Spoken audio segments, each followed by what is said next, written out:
好，欢迎您回到新闻大白话的节目现场，我是前子，介绍这1个小时的来宾。首先是资深媒体人董志森，大家好，以及国际政治专家赖维强老师。主持人好，观众朋友大家好。另外是前海军舰舰长吕礼师。主持人好，各位观众大家好。好，观众朋友，我们来看看，包括美国对伊朗出兵这件事情，因为没有经过国会的授权，2个礼拜，对不起，2个月之内应该要结束，也就是60天，就是期限了哟。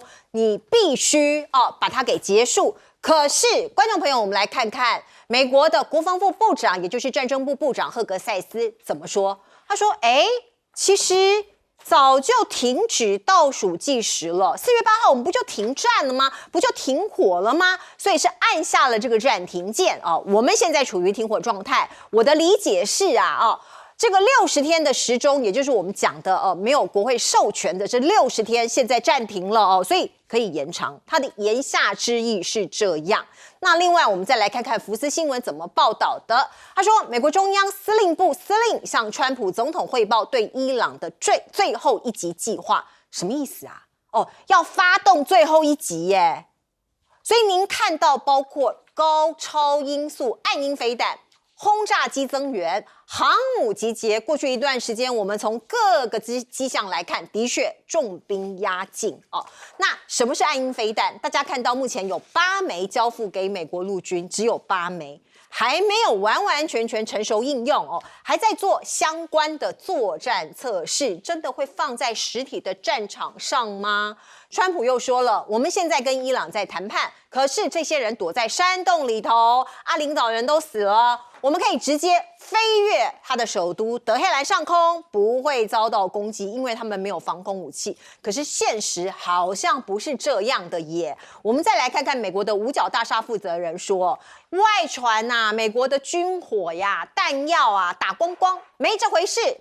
储备方面状况良好可是我们需要加快速度，整个军队武器整个武器库的补充要加紧脚步了所以的确是有耗损嘛那有没有应接上来？现在并不是很清楚。我们刚刚讲到大军压境包括您看到各种的数据、各种的迹象都显示美军在增派军力来到中东这个地区。过去24小时之内有29架包括加油机KC-135跟 KC-46的加油机，在伊拉克、阿曼湾、波斯湾这附近执行任务，这都是他们的航机图。那另外我们看到有21架的运输机，把一些装备后援物资武器从美国国土运到中东来，并且运往像是以色列、沙烏地阿拉伯这些国家，还有 P-8A 侦察机持续在亚丁湾、阿曼湾、波斯湾上头在做侦察的工作。你看到这些红色的轨迹，都是侦察机在侦察的活动的这个样貌。那另外，我们再来看看以色列说，我们已经收到了很多的装备，6500吨的装备，所以呢，很快我就要去攻伊朗了我们很快就恢复了，满血复活了呀！包括大量的航空弹药在内，6500吨军事装备在过去24小时已经运抵了以色列而且被运到以色列各地的军事基地包括你看到伊朗在德黑兰南部也启动了防空炮和防空系统，同时以色列无人机飞越了它的首都南部。透过我们画面，您看到暗夜之中有听到炮声隆隆，它在测试它在测试伊朗的防空系统的战备状态。可是川普有讲伊朗已经没有防空系统啦，看起来并不是这样的你看到这个南部的防空系统还是在一个战备的状态，而另外我们看到以色列它还运了一些雷射系统到阿联酋，因为阿联酋也被伊朗攻击的蛮惨的那来抵御伊朗的飞弹包括一个改良型的铁树雷射防御系统，还有一个光谱的轻型的无人机侦测平台。那伊朗到底准备的怎么样了呢？外界其实很难完全看清楚。不过我们来看看包括伊朗已经放话了，他说如果美国你再重启所谓的最后一击，我也会痛击你的军舰，还有基地啊，这些都是我瞄准的目标哦。包括伊朗怎么说？他说轰炸科威特跟美军基地的飞机不是一架服役了50年的 F5，而是我们自己生产的克隆机，就是一个复制机。这什么意思啊？大家来看一下这个画面，这是伊朗的Kausar 战机啊，他们的外形啊，它的外形跟 F51几乎一模模一样，原因是他们当年在2018年的时候成功的 copy 了 F51的这个战斗机哈。那2018年他们就说内部它的所有的基建呐，还有一些侦测的系统啊，都 upgrade 了，大幅的改造了，所以他们认为这个已经是有第4代机的水准。那另外我们再来听一下这个在场的来宾的一个解析哦。首先请教赖老师，怎么看伊朗的武器的这个状况，到底是不是他们宣称的这么厉害？我觉得美国他原来低估了伊朗的韧性，也低估了伊朗的防卫能力。现在的情况是，美军他承认了，他并没有完全摧毁伊朗的空军，因为他们自己也发现，伊朗在美国跟以色列攻击他的第1级时间，也就是从2月28号开始，将近1个月密度的很高的这个轰炸的时候，伊朗的空军的战损并没有他们他们自己讲的吹的那么的大。那也就是说，伊朗很有可能是很有效的把他的空军的战机转移到山洞里面去，所以他的战机并没有被大量的摧毁。换言之，也就是说，他躲过了这一波的攻击。那未来如果他从山洞拉出来，跑道是比较容易修的。飞机被炸毁之后，你要维修，或是你要制造新的飞机，那要看你的这个整个流水线的情况怎么样。那如果以伊朗的情况，你说你一架战机你整个被摧毁了，你的流血线没有办法很快的时间在1个月内2个月就又生产出一个批量的这个战斗机，不可能。但是如果说它保存得很好的话，它马上可以恢复战斗力，因为它只要机场跑道修好，这个机场能用，然后战斗机从那个山洞里面拉出来，它马上可以使用的话，那它就有相当这个局部的空战能力哦。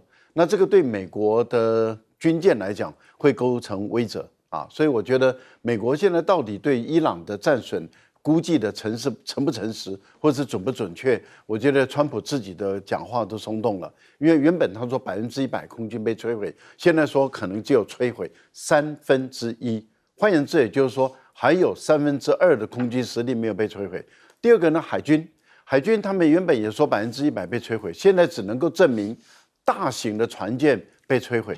但是问题就在于布雷舰跟飞弹快艇，就是导弹快艇，就是我们小店长以前他所这个领导的这个飞弹快艇，它本身并没有被严重的摧毁，所以等于是伊朗还保有相当的海军的这种伞兵游泳的这种机动性很强，但是只能够适合于白水海军，可是它白水海军就够了，它不需要到深蓝。那这样的情形对于美国来说，当未来的这个战争到底是不是真的那么有利，我觉得他也不确定。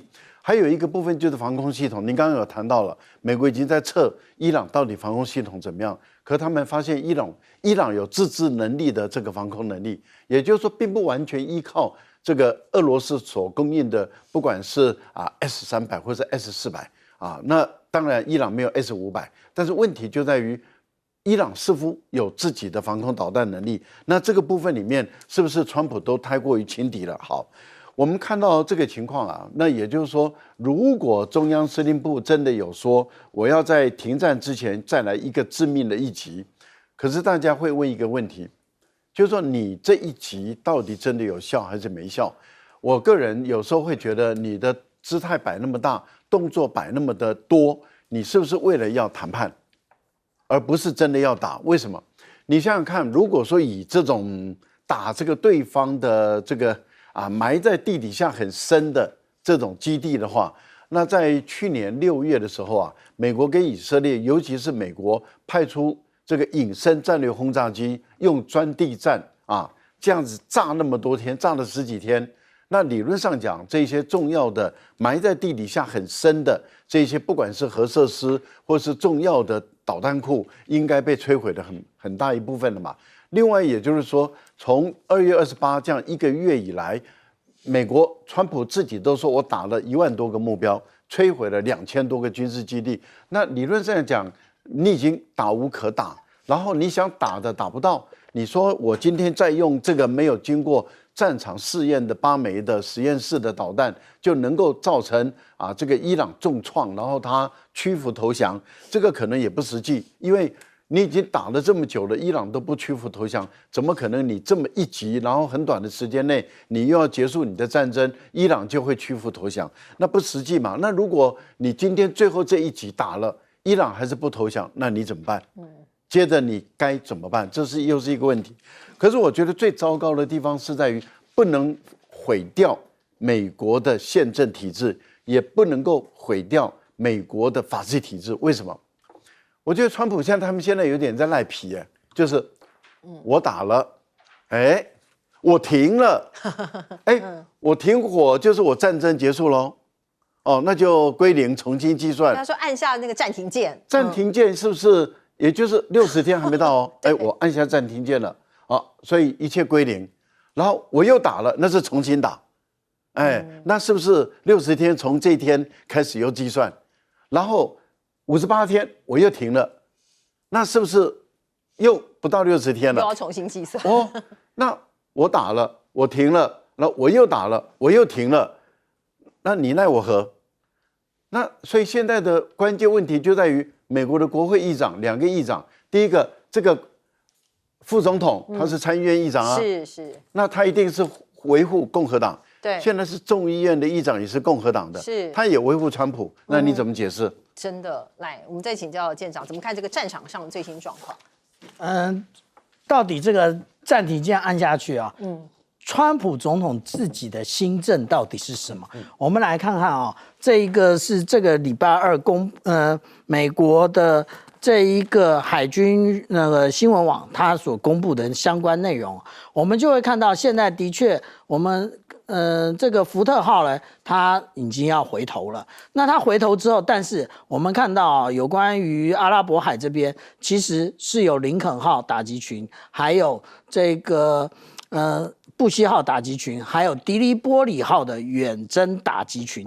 其实以这一个兵力来讲，对于是不是可以在霍姆兹海峡附近登陆，那或者是打一场仗，那其实是可以的。那也就是他并没有，他如果真的要停战的话，他就把这些兵力调走啊。那我们这样讲他这个海军一直部署在这里他海军在海上也是要耗油的，也是要吃饭的。那个各种装备的运用呢，很花钱的。那他为什么不调回来？因为他还准备继续打。那他继续打的前提在什么？在于了解这个现在伊朗的空中实力那但是呢，美军自己也没实力了。为什么我们这样讲？这个是在战前的时候，我们看到无论是在巴林或者是在卡达它以及这一路到这个伊拉克，一直到约旦以及以色列，它都是满满的，这都是雷达。那它其实这些雷达就是要征收的，是从这个伊朗打过去的飞弹但是现在这些都已经灰飞烟灭，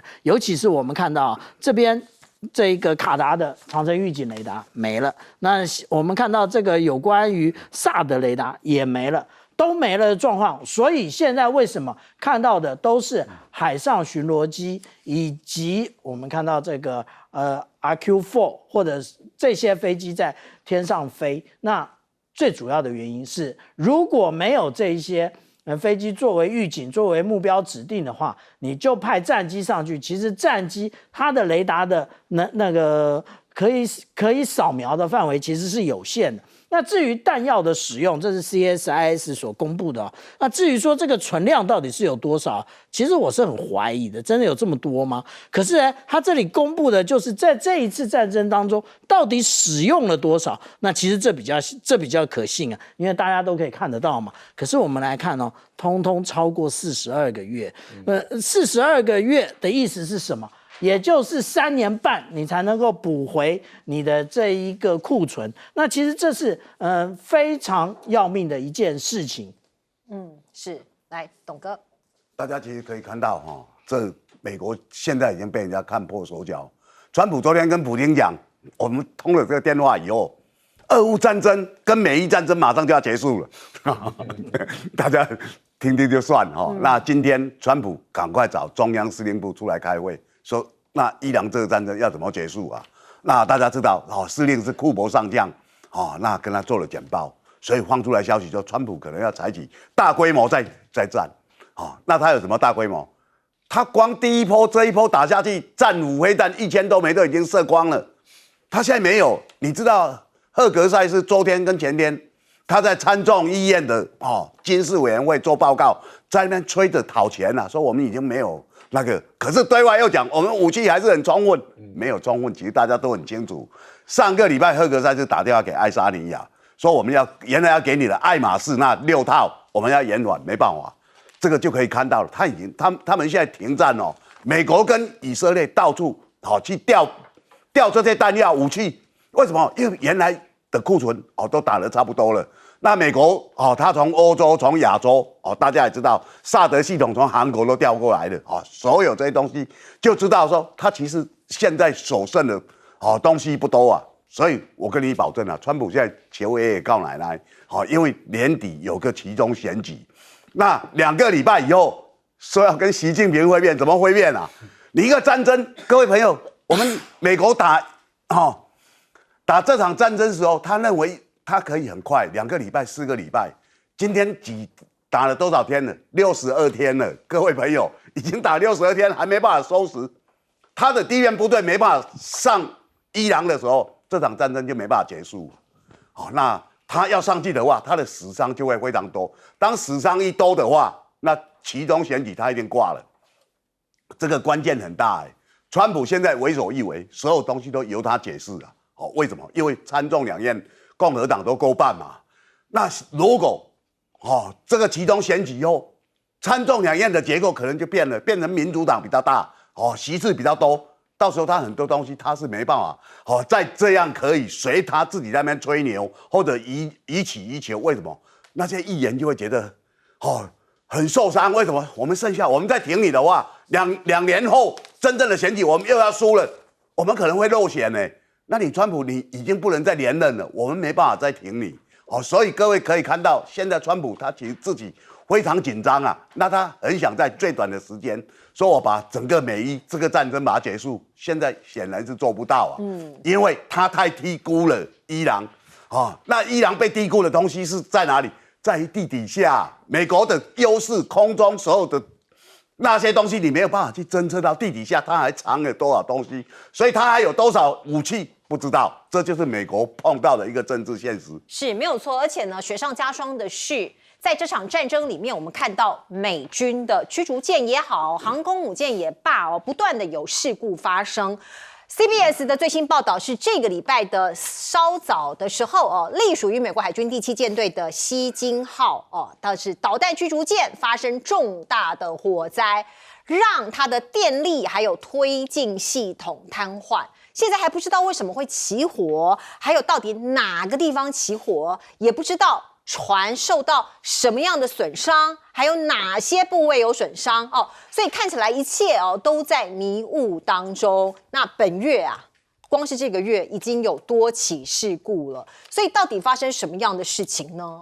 现在外界也是雾里看花。不过在这个时间点，我们看到川普秘密的发起了这个海上联盟他要盟友要一些国家说，我们来组这个海上自由联盟吧。让这个荷姆兹海峡的航运可以恢复，然后呢，告诉这些国家说，你不可以跟中国俄罗斯白俄罗斯还有古巴这些美国的对手你都不能讲我们秘密结盟来做一个海上自由联盟。可是其实这个消息也被走漏了嘛。那另外我们再来看看川普他不断的放了很多的消息，最新的说法是说核能力，伊朗的核能力这个军力已经几近瓦解了，已经全部被我们摧毁了。至于军力呢，军事的实力呢，也已经大幅度的削弱了。那另外我们看到呢，伊朗最高领袖这个穆吉塔巴到底是生是死，有没有受伤，身体状况如何，其实我们也不知道，只是不断的有他的消息出来，说是他来发声哦，透过一个主播啊，还有声明稿念出他的发声。他说，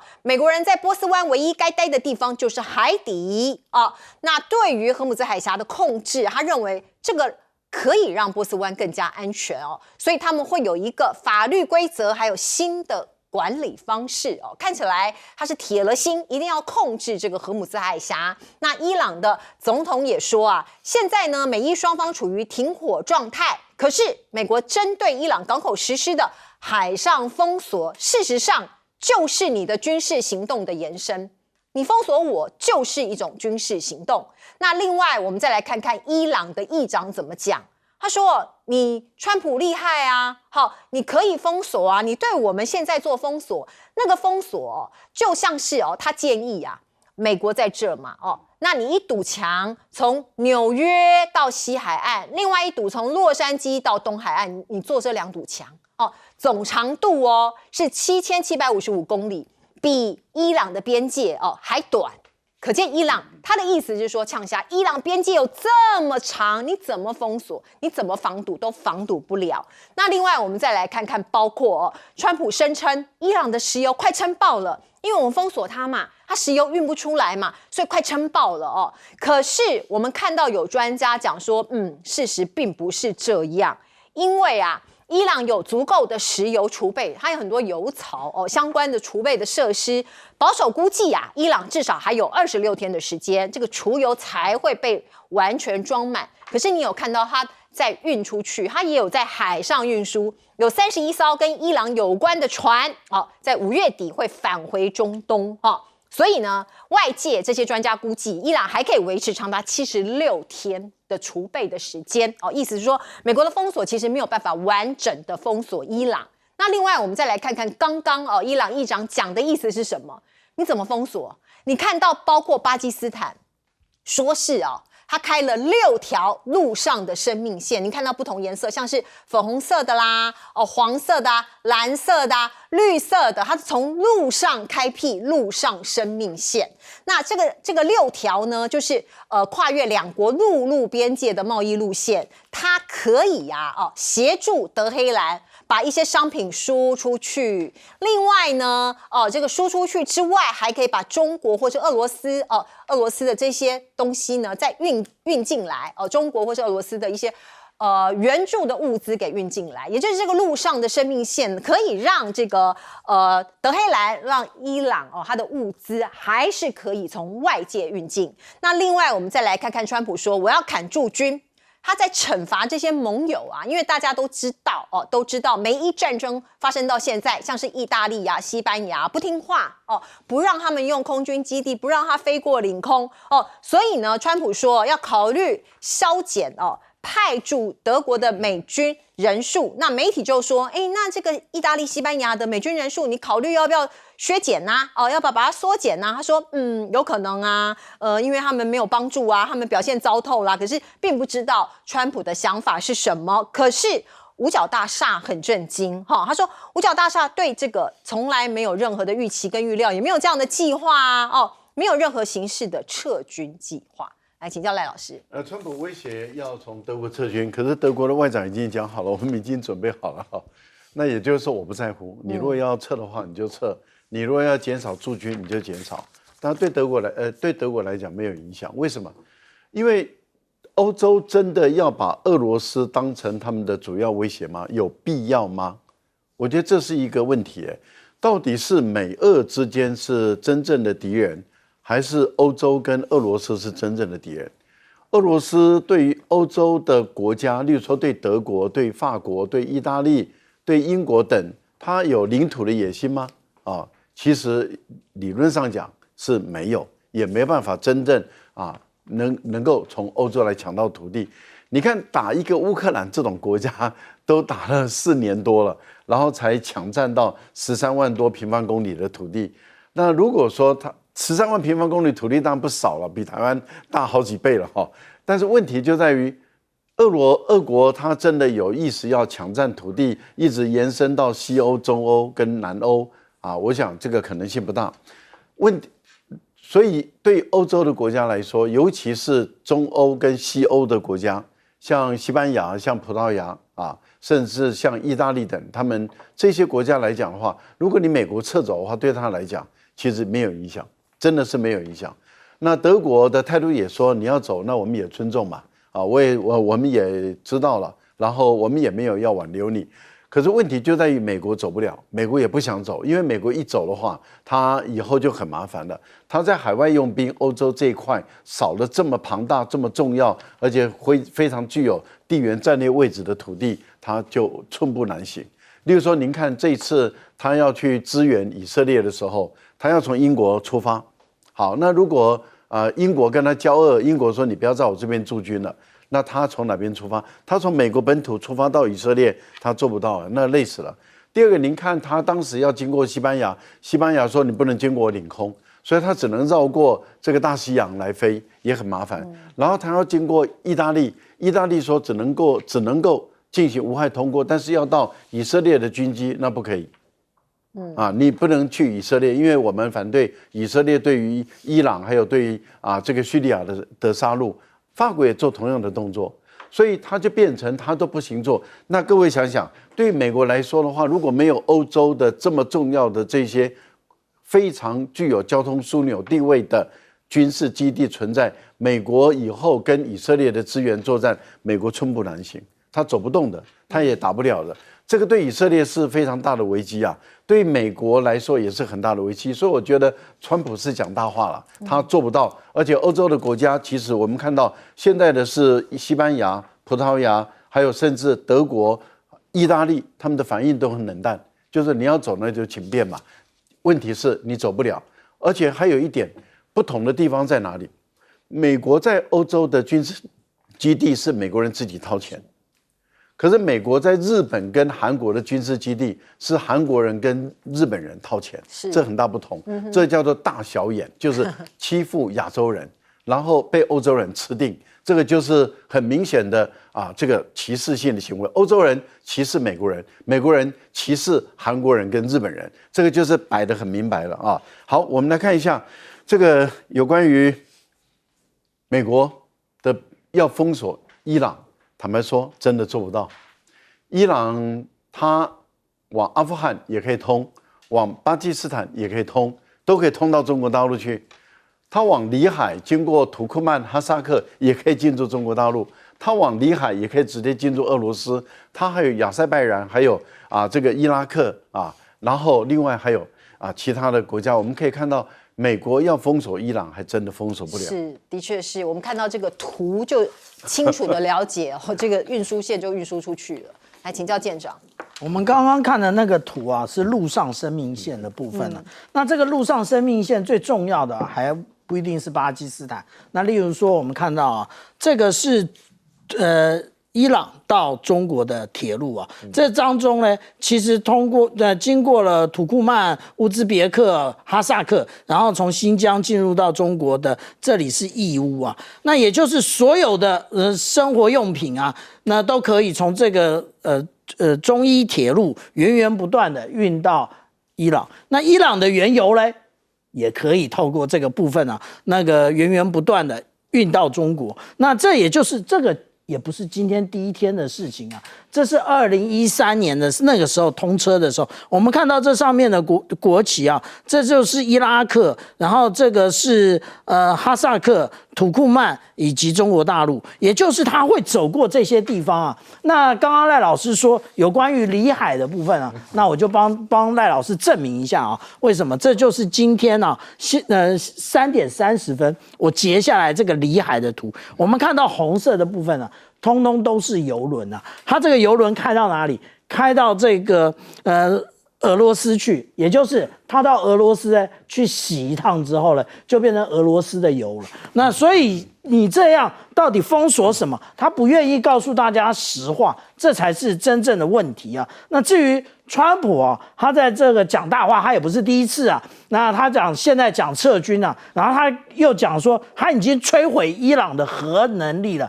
他去年6月就说过了，他去年6月就说过，如果你那个时候就成功了，我请问你现在到底在打个什么呢？那至于说美军自己那其实正在发炉中啊。那也就是他的船一直在烧，也不知道什么道理。我们现在看到的呢，也就是希金4号，我们现在连照片都没有啊。那希金4号呢，那它就是一个伯克级的驱逐舰，它烧的到底是哪里呢？它烧的是电力和推进系统。那这个很麻烦，为什么？因为它如果它在印度洋的话那印度洋它的一个风浪的状况，并不是我们讲到的一般那它其实浪跟涌是比较大的。那之前希金4号是在新加坡，我个人的研判也就是它是不是准备去替换我们刚刚所看到的，在这个阿拉伯海的这一个打击群里面的这一个弹药用罄的这一些伯克级驱逐舰回来啊。那现在呢，我们只讲到这一艘而已啊。那其实不止这一艘啊，那还有哪一艘？还有呢，这个朱瓦特号也烧了。朱瓦特号呢，它烧的，它是在我们看到密西西比州的这一个那个 Ingalls 的这个船厂里面烧的。那它为什么要到这个船厂去呢？其实它从2023年的时候它就已经开始进场来检修。为什么？因为它要把这个最前面的155这一个毫米的这个原来的火炮它要把它换成呢，也就是我们刚刚讲到的暗鹰其实这一次他们中央司令部讲到暗鹰这件事情这件事情是核威慑。为什么是核威慑？因为暗鹰之前他所公布的资料，它其实它的弹头呢不到30磅，也就是不到14公斤你不到14公斤，你的炸药到底是要炸什么？那这件事又跟什么有关呢？还记不记得前段时间川普是不是说，我们要进行核试？他要试什么？他是不是要试这种小型的战术性核武，然后部署在这一个我们讲暗鹰上面暗鹰最适合的地点在哪里？迪亚哥加西亚岛上面，也就是远远的直接可以打到伊朗。是没错，来请教董哥。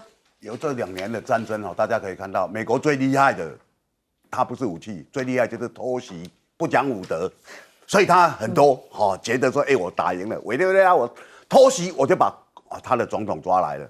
伊朗，我跟你谈判，大家觉得谈判气氛很好，他突然偷偷打你。然后哈米尼跟那48个将领通通被打死了，哇！美国就很兴奋其实他就是靠偷袭嘛，不光明磊落的手法，所以现在各国大家对他就不相信了尤其伊朗，你跟我谈判，我爸爸、太太、儿子都被你打死了，我还怎么谈下去这就是现在伊朗的心情那川普现在急着想收场，他现在很难收场，他去年一整年全世界都受到川普强害的，就是他的贸易他跟你课高关税嘛，对不对？那今年呢，他想说我打伊朗，你们北大西洋公约组织应该来支持我，结果西班牙第一个反对，我才不跟你那个。意大利对他也没好眼色，德国更不用讲，德国驻军最强大，美军在那边最多，不理你。英国还一度说你不要用我的机场，为什么？因为我们不想卷入这个战争之外。北大西洋公约组织 NATO， 它主要成立的目的是什么？是因为那时候冷战时候，苏联有15个国家，它有华沙公约组织，两边是对抗的嘛。那现在北大西洋公约组织，苏联已经解体了，其实它没有必要再扩张。可是过去美国一直阻止它扩张到乌克兰的时候，俄国就开始不爽了，就打了，这就是俄乌战争的起源嘛。但是我们过去再怎么讲，是因为我们这32个会员国有人遭到侵略，我们才出兵啊。现在是你主动去打伊朗，你去侵略别人，要我们陪你出兵，这个就违反了 NATO 的章程嘛。所以没有国家愿意去帮忙帮忙的话，你等于说你就要跟伊朗为敌。那伊朗他也是很凶的啦。他如果发动了整个报复的话，你的很多城市可能就碰到什么炸弹客了。所以大家就觉得我不要去惹这个，这就是现在美国碰的一个处境。他没有想到各国既然敢反抗他，所以他提出什么海上联盟什么，说不要告诉中国大陆，不要告诉俄国、古巴都不要讲，白俄罗斯也不要讲，这消息马上就泄露出去，谁跟你联盟啊？所以你今天看到川普的他的进退维谷的情况，他2个礼拜之内他去见习近平，他手上没有一个可以承袭的东西，说我刚刚打败了大国伊朗，没有，他现在我觉得他这个川习会会不会再延期都很难讲。各位朋友，你可以看到那所有这些东西，美国自己惹出来的，他现在没办法收场啊。现在川普其实落寡欢，一定是这种情况，他怎么去收拾善后，自己没办法有一个下台阶，那对整个共和党来讲，士气打击很大；对选举来讲，那真是一个让大家觉得不敢乐观的情境。是世界上几个军武大国，除了美国之外，我们看到就是中国大陆的解放军。昨天，中国大陆解放军的南部战区他们公布了一段影片，我们来看一看。方位动过洞，高度2000米，不明空中目标持续向黄岩岛接近，霹雳动摇，注意应对。霹雳动摇收到，盯住目标，保持警惕。我盯住了，他跑不掉。好，这是中国大陆解放军的南部战区，他们在黄岩岛的海空战备警巡您看到呢，他们同步释出了这一段影片说有不明目标向黄岩岛进行如何，然后跟解放军的飞行员喊话，说我盯住他了，他跑不掉宣誓意味非常的浓厚。那我们看到呢，中国大陆的这个军事实力到底如何？因为他们有一个实战嘛，所以外界可能只能从像是军事展啦，或是像这样子的演习来一窥一二。包括你看到美国有3名退伍军人也全程在看中国的海军航空母舰载机起降的过程。我们来看看。This is the Chinese aircraft carrier. Is this the CGI? Well, this dude, this is the first bit of flight ops that we've seen. Okay. The Chinese can now project air power in the Great. South Pacific and perhaps farther. Right, There's because 3 aircraft on the flight deck at once. So see those wings fold, but Yeah. they're Those wings fold, yeah. And then at the end, Amy cannot, Doug, if you go to the end, it shows everybody flying in formation. There we go. which is Kinda probably cool. better than what we can do because we can't do a single flyby. to well, save it's our because they lives. kill you if you're out of position there. 好，这3位应该就是 podcast 或是 YouTuber 他们应该都是军事迷。那大家也都知道，对岸有一个这个航空母舰就是有一个军事展那他们就是从这个影片上面来做一些点评。所以呢，我们看到呢，包括美国，他当然很担心中国大陆崛起，尤其是军事上面的崛起。可是就恰恰是这个伊朗战争。粉碎了美国对中国军事霸权的幻想。我们看到这也是从外国很多的观察家他们做出来的一个初步的结论。他们认为长期以来美国一直依赖地面防空系统来保护美国人员，包括您看到各个美军的基地那可是呢，在伊朗这场战争你可以看到它很快的或者有效的去瘫痪这些系统，在中东的好几个美军基地，还有像是阿联酋的一些这个军事系统这个防空系统。所以呢，如果连中东的军事基地你都没有办法防御的话，那你五角大厦就不能想当然不能想当然的认为遍布太平洋的基地也可以防御啊！大家知道，在美国，在亚洲，我们最近的日本、南韩这些基地能够防御吗？所以如果假设性的问题来了，亚洲爆发战争，如果的话，美国军舰将面临更大的挑战，航母啊、驱逐舰啊，可能被迫在第2岛链以外作战。那我们台湾在哪？我们台湾在第1岛链所以国际间所有的人都在看。那另外我们再来看看，包括俄罗斯的常驻联合国代表他近日批评了美日韩之间的军事合作，包括我们知道上个月韩美他们有一个联合空军演习那我们看到俄罗斯他很不高兴，他说如果你日本也纳入其中，那这类演习他们认为会变成以北约为蓝本的核联盟所以俄罗斯也高度警戒。不过我们再来看看这个国家南韩南韩的总统李在明28号他在主持一个国务会议的时候讲了一段话，他说南韩具备了足够的军事力量，能够依靠自身的力量守护安全，不必依赖外国驻军。哇，这段话蛮敏感的因为美军有在南韩驻军那李在明讲完之后，那当然美国这边有反应，所以你看到呢，南韩总统府的青瓦台发言人立刻就说了，他说没有啦，我们从来没有讨论到削减或者是撤离驻韩美军，赶快出来讲话，因为怕川普生气嘛。那另外我们再来看看，包括日本啊，日本现在看起来他们的军工产业哦，尤其是军事武力的产业要这个加紧脚步。可是我们看到它的战斗机附件啊。掉落意外频传，媒体也公开哦，这些公开的资讯说，7个月至少有8起哦，这是日本航空自卫队北海道千岁基地哦所附属的 F-15J 战斗机日前在飞行训练中发生了零件掉落的事件哦，幸好没有砸到人哦，要不然很危险。那另外我们再来看看呢，这一个人他是美国科学家，他叫做查尔斯利伯。那2021年的时候呢，他在哈佛大学任职嘛。那他有拿中国的款项哦，就说隐瞒哦，所以被定罪。那现在这个人跑去哪？他跑去深圳哦，重建了自己的研究计划室。他研究什么呢？脑机界面，脑机界面。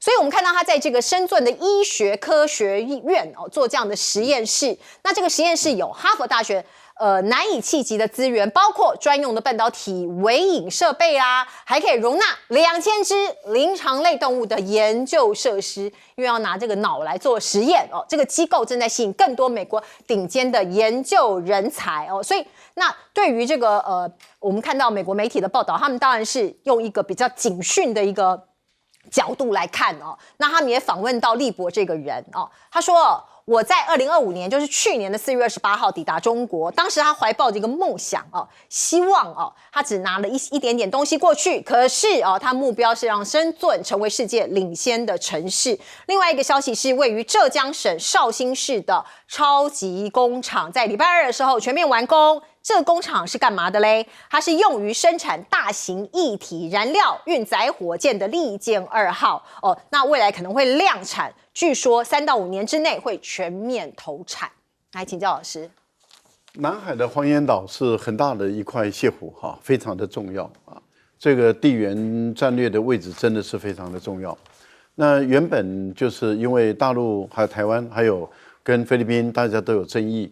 所以都同意搁置争议，那搁置争议，大家都在那个地方捕鱼啊，大陆可以捕鱼，菲律宾、台湾都可以捕鱼，都没有问题。一直到奥巴马的总统的时代哈，奥巴马就煽动阿基诺三世说你去改变现状，你把它抢过来，我美国人支持你。所以菲律宾就派了军舰，然后要去抓中国的渔船。那中国的渔船马上就跟大陆马上通报了，大陆的海警船、军舰都过来了，那两边就对峙了啊。美国支持菲律宾跟中国大陆对峙1个月以后，菲律宾撤退了啊，他撑不住了。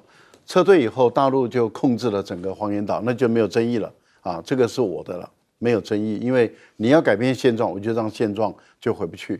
那是2008年的事情，一直到现在，你看已经快20年了，10几年过去了，中国大陆就牢牢地控制了这个黄岩岛。那菲律宾不管现在这个从拜登一直到川普，就一直煽动菲律宾啊，小马可仕，你再去把它弄回来。那不管菲律宾在美国的协助下派飞机、派船过去，中国大陆就把你赶走啊。那这代表什么？就是说你徒劳无功的，你再怎么做，你改变不了现状。等到有一天大陆的整个战略布局都好了以后，它就会在黄岩岛开始去吹填了。一旦吹填以后，就会建立起一个非常庞大的这个军民两用的一个海上的一个设施，这个是一定可以看得到的。因为现在在西沙群岛这个地方的这个吹填已经越来越如火如荼的进行，都完成了一个战略的三角支撑了以后，最后这一块地要补足的就是黄岩岛。所以我觉得听美国人的话去改变现状，都会让现状回不去。黄岩岛是如此，当时日本的军国主义者跟美国也勾连要搞钓鱼岛，也是最后钓鱼岛被中国大陆现在控制住了。日本不能再像过去一样完全控制这个钓鱼岛，这代表什么？你听美国人的话，想改变现状，现状就回不去。台湾不也一样吗？裴若曦来台湾搞了以后，防空识别区没了，台海中线没了，现在大陆在台湾四周任何时间任何他都可以来台湾的每一个地方，这就是你为什么要听美国人去煽动、去挑衅，怎么这么蠢呢？好，我们进一下广告。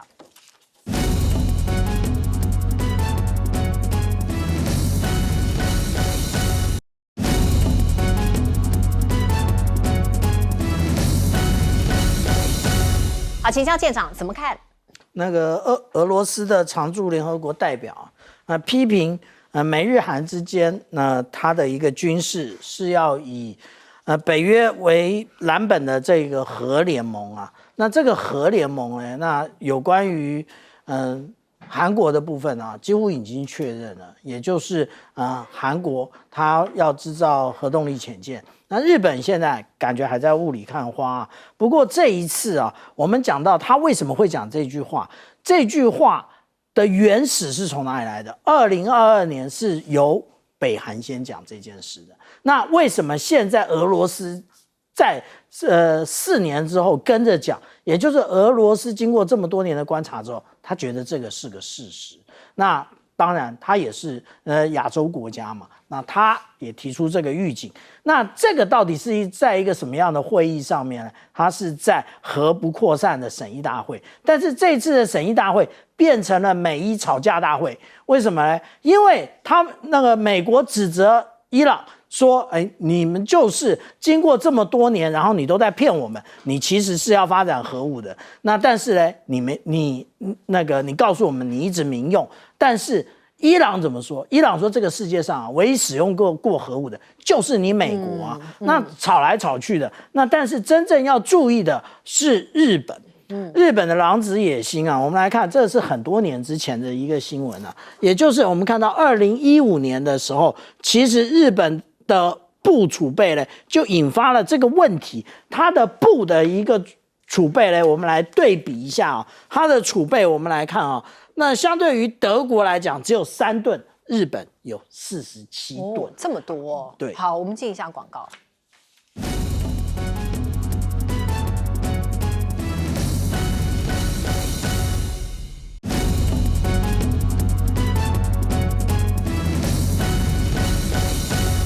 先交给董哥。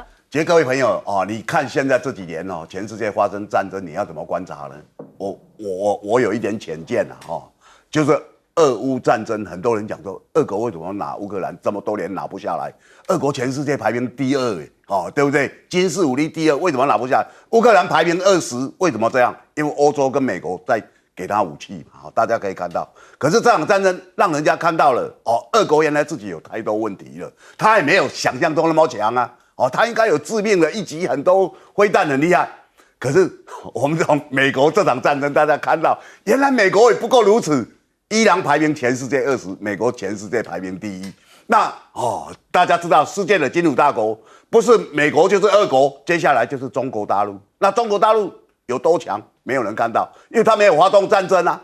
可是他的小弟叫巴基斯坦，去年5月就在5月大家可以看到，跟印度打了一场战，结果0-6大家可以看到，连法国的先进战机都被中国大陆的歼10，因为他提供给巴基斯坦嘛。结果大家想说，那中国大陆的武力到底怎么样？深不可测。虽然排名第3，可是他的里面有多少秘密的武器，或者它有哪些改造的？因为歼10并没有那么厉害啊，它厉害是什么？是它整个雷达系统那些导引